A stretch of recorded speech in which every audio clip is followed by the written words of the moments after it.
This is Ryan Abraham for USCFootball.com, revisiting my 3 keys to victory for USC versus Michigan. We're here in the big house.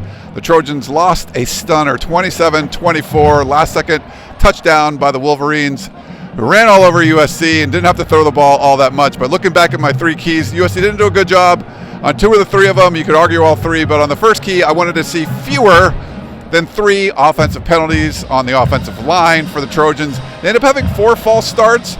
1 on the last drive that was a killer when your USC's trying to get down there and tie, and a couple more on the tight end. So I thought they really put themselves behind the chains, especially in the first half. They're having a hard time getting out of the shadow of their own end zone. So way too many offensive penalties, especially those 4 false starts. One of them erased a touchdown. So some killer penalties on USC. Second key was holding Michigan under 200 yards rushing. Michigan almost got that in the first half alone, 322 total yards rushing.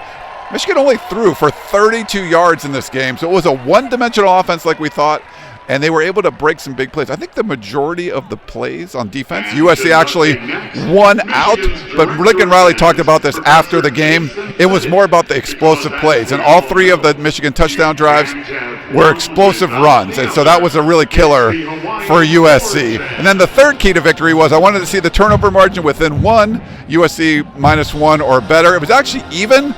The problem was one of USC's turnover was an absolute killer because it was a pick 6. 6 points going the other way. But the USC fumble from Miller Moss, Woody Marks took it right back, and they end up getting a fumble late in the game, and they were able to score and go up in the game finally. But even turnover battle, but one of them led directly to 7 points for Michigan, so that's a killer as well. Trojans had plenty of opportunities to win this one here in the first ever Big Ten Conference game, and they fall 3 points short. So make sure you check out USCFootball.com for lots more coverage of this game.